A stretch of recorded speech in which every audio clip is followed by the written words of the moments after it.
राधे राधे दोस्तों, आज हम आपको सुनाएंगे माघ मास में पीपल सींचने की कथा। अगर आप हमारे चैनल पर नए हैं तो प्लीज़ हमारे चैनल को सब्सक्राइब करें, वीडियो को लाइक करें और शेयर करें। एक गांव में एक ब्राह्मण अपने परिवार के साथ रहता था। ब्राह्मण के परिवार में उसकी पत्नी और एक बेटी थी। कुछ समय बाद ब्राह्मण की मृत्यु हो गई थी, तो दोनों माँ बेटी एक सेठ के घर जो आटा पीसने जाती थी और उसी से जो मिलता अपना गुजारा करती थी, क्योंकि माँ बूढ़ी थी और बेटी उसके साथ जाती थी। दोनों माँ बेटी सेठ सेठानी के घर आटा पीसती तो बदले में सेठानी उन्हें कभी 4 मुट्ठी आटा देती तो कभी 4 मुट्ठी बाजरी दे देती थी। उसी से दोनों माँ बेटी की गुजर बसर चलती थी। एक दिन की बात है, वह बूढ़ी ब्राह्मणी अपनी बेटी के साथ सेठानी के यहाँ आटा पीस कर जाने लगी, तो सेठानी ने उस दिन उन दोनों माँ बेटियों को 4 मुट्ठी बाजरी दी, जिसमें इल्ली और घुन पड़े हुए थे। 4 मुट्ठी बाजरी लेकर दोनों माँ बेटी अपने घर आ रही थी। घर आते ही माँ ने जब बाजरी देखी तो उसमें इल्ली और घुन पड़े हुए थे। तब बूढ़ी माँ ने अपनी बेटी से कहा, बेटी, बाजरी में तो इल्ली और घुन पड़े हैं, तू एक काम कर, पहले बाजरी को धूप में सुखा दे, नहीं तो हम भूखे रह जाएंगे। उसके बाद बाजरी को फटक कर अच्छे से साफ करके तो उसकी खिचड़ी बना लेना और दोनों माँ बेटी खा लेंगे। ब्राह्मणी इतना कहकर अपने घर के अन्य कामों में लग गई। अब जो ब्राह्मणी की बेटी थी उसने बाजरी को परात में डाला और फिर उसे धूप में सुखाने के लिए छत पर चली गई। वहाँ पर पीपल देवता एक कौवे का रूप धारण करके उसकी छत पर आए और मुंडेर पर आकर बैठ गए और कांव कांव करने लगे। अब बूढ़ी ब्राह्मणी की बेटी कौवे को उड़ाने लगी तो वह कौवा मनुष्य की आवाज में बोला, बेटी, मुझे बहुत भूख लगी है, मैं कई दिनों से भूखा हूँ, क्या यह बाजरी तुम मुझे खाने को दे दोगी? तब उस बूढ़ी ब्राह्मणी की बेटी बोली कि हे कौवे, अगर यह बाजरी तुम खा लोगे तो आज मुझे और मेरी माँ को भूखा रहना पड़ेगा। तब वह कौवा फिर से बोला, तुम दोनों माँ बेटी आज भूखी रह जाओ, कल से मैं तुम्हें इससे 4 गुना वापस दे दूंगा। मैं गांव के बाहर पनघट पर बने पीपल के पेड़ पर रहता हूँ, तुम दोनों माँ बेटी कल वहाँ आ जाना। तब बूढ़ी ब्राह्मणी की बेटी को कौवे के ऊपर दया आ गई और उसने बाजरी को फटक फटक कर इल्ली और घुन उसमें से साफ कर दिए और बाजरी कौवे को खाने के लिए दे दी और फिर खुद नीचे उतर आई। थोड़ी देर बाद जो बुढ़िया ने अपनी बेटी से कहा कि बेटी, बाजरे की खिचड़ी ले आ, हम दोनों भोजन कर लेते हैं, बड़ी जोर से भूख लगी है। तब बूढ़ी ब्राह्मणी की बेटी अपनी माँ से बोली, माँ, आज हम दोनों भोजन नहीं कर पाएंगे। तब बूढ़ी ब्राह्मणी ने पूछा कि क्यों बेटी, तू ऐसा क्यों बोल रही है, क्या हुआ, खिचड़ी जल गई? तो बेटी ने अपनी माँ को पूरी सच्चाई बता दी कि माँ, जब मैं ऊपर बाजरी को सुखाने गई थी तो एक कौवा आया और वह मनुष्य की आवाज में कहने लगा कि मुझे बहुत भूख लगी है। तब ब्राह्मणी अपनी बेटी से पूरी बात सुनकर कहने लगी, कोई बात नहीं बेटा, हम आज भूखे ही रह लेंगे, कोई बात नहीं, तूने उस भूखे कौवे को खिला दिया, यह बहुत अच्छी बात है। अगली सुबह होते ही दोनों माँ बेटी उस दिन सेठानी के यहाँ आटा पीसने नहीं गईं और सुबह होते ही दोनों माँ बेटी गांव के बाहर कुएं के पास बने पीपल के पेड़ के पास गईं। उस पेड़ पर वही कौवा बैठा हुआ था। माँ और बेटी को देखकर कौवे ने फिर से कहा, तुम दोनों मेरे पीपल के पेड़ को जल से सींचना शुरू कर दो और दिया बाती करना शुरू करो। तुम्हारा घर अन्न धन के भंडार से भर दूंगा, तुम्हारी सारी दरिद्रता मैं दूर कर दूंगा। उस दिन से दोनों माँ बेटी पीपल के पेड़ को जल से सींचने लगी और दिया बाती करने लगी। उस दिन दोनों माँ बेटी सेठानी के घर देर से आटा पीसने गईं। इस तरह दोनों माँ बेटी ने स्नान आदि करने के बाद पीपल के पेड़ को जल से सींचना शुरू कर दिया। दिया बाती करते और फिर रोज की तरह दोनों माँ बेटी स्नान आदि करके पीपल को सींचती और दिया बाती करने गईं। तब उसी समय उसी कौवे ने दोनों माँ बेटी से कहा, आज तुम दोनों यहाँ से जितने भी फूल पत्ते हैं उसे झोली में भरकर घर ले जाना और उन फूल पत्तियों को घर के चारों कोने में डाल देना। दोनों माँ बेटी ने जैसा कौवे ने कहा वैसा ही किया। दूसरे दिन जब दोनों माँ बेटी सोकर उठी तो क्या देखती हैं, उनका घर तो अन्न धन के भंडार से भरा पड़ा है। दोनों माँ बेटी को तो अपनी आंखों पर विश्वास नहीं हो रहा था। उनके तो आश्चर्य का ठिकाना ही नहीं था। अब दोनों माँ बेटी को धन बटोरते बटोरते सुबह से दोपहर और दोपहर से शाम हो गई। उस दिन दोनों माँ बेटी सेठानी के यहाँ आटा पीसने नहीं गई।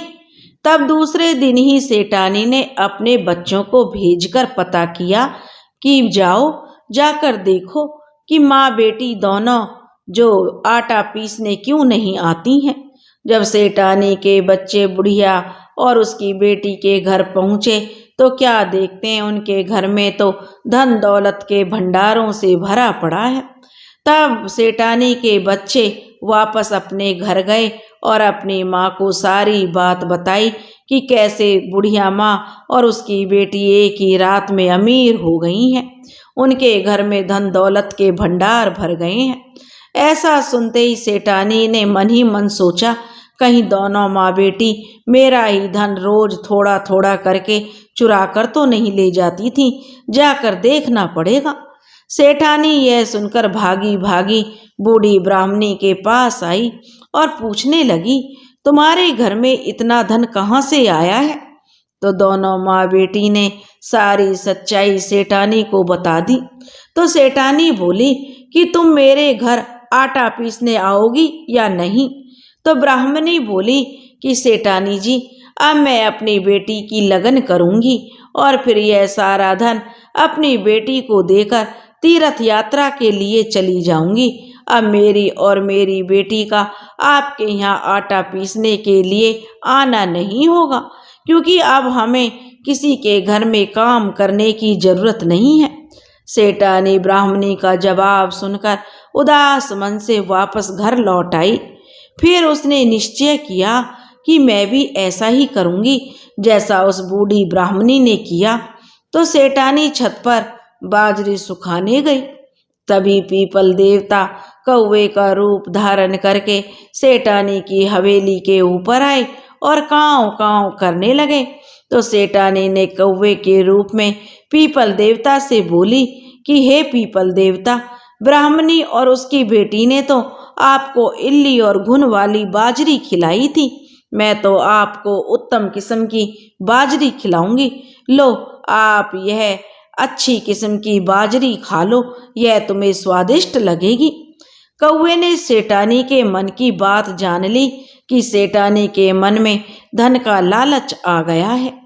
तब कौवे ने थोड़ी सी बाजरी खाई और थोड़ी छत पर फैला दी और उड़ गया। सेठानी अपनी नौकरानी को साथ लेकर पीपल सींचने के लिए जाने लगी। सेठानी ने नीचे नहीं बैठा जाता था तो वह लोटे का जल दूर से ही पीपल के पेड़ पर फेंकने लगी थी। तब नौकरानी अपनी मालकिन से बोली कि हे सेठानी जी, पीपल के पेड़ को ऐसे नहीं सींचते, यह तो जल फेंकना हुआ। तो सेठानी गुस्सा करते हुए अपनी नौकरानी से बोली, ले यह जल का लोटा और तू ही सींच दे, मैं तेरे हाथ लगा देती हूँ। तो तू मेरी तरफ से पीपल को जल से सींच दे। पीपल सींचने और पूजा करने का सारा काम नौकरानी करती। सेठानी केवल नौकरानी के हाथ लगा देती थी।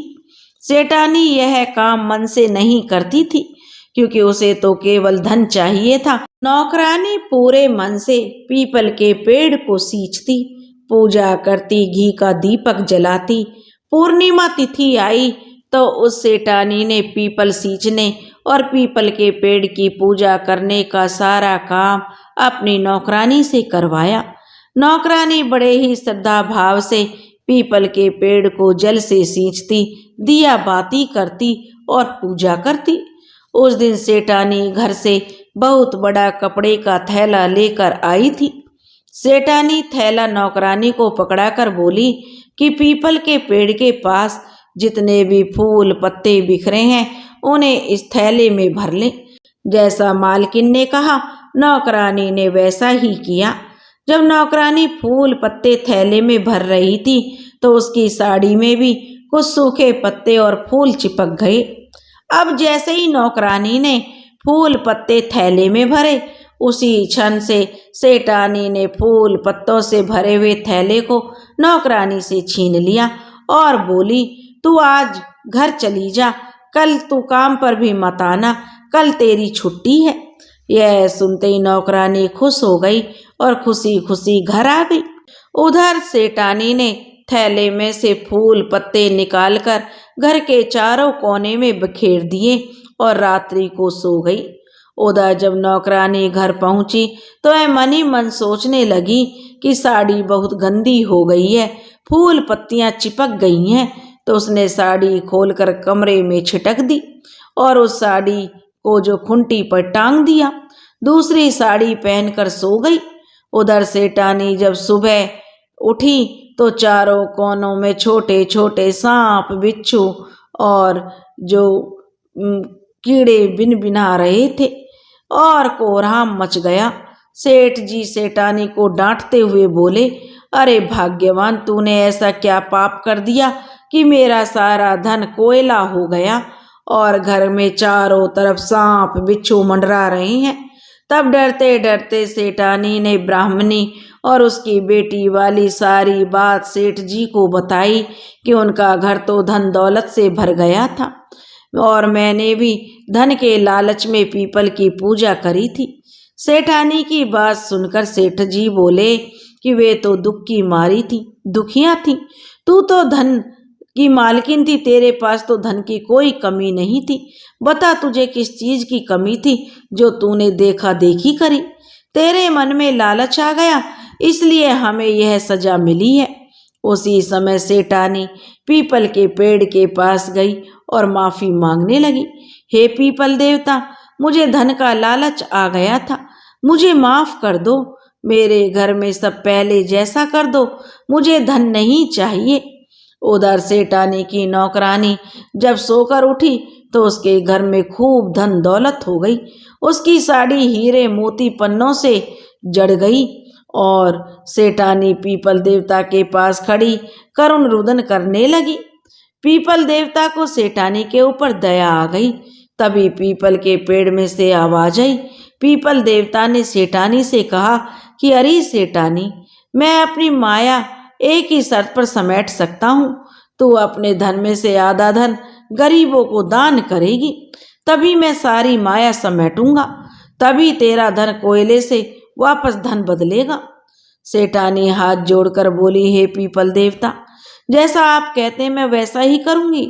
उस समय सेठानी वापस घर आई और अपने धन में से आधा धन गरीबों को दान में दे दिया। उसी क्षण भगवान ने अपनी माया समेट ली। सेठानी का घर पहले जैसा हो गया। हे पीपल देवता, जैसे आप ब्राह्मणी और उसकी बेटी और सेठानी की नौकरानी के ऊपर टूटे, ऐसे ही जो यह कहानी कह रहे हैं और जो यह कहानी सुन रहे हैं उनके ऊपर भी ऐसे ही कृपा करना, उन पर भी ऐसे ही टूटना। दोस्तों, अगर आपको यह कहानी पसंद आई हो तो प्लीज़ हमारे चैनल को सब्सक्राइब करें, वीडियो को लाइक करें और शेयर करें। राधे राधे।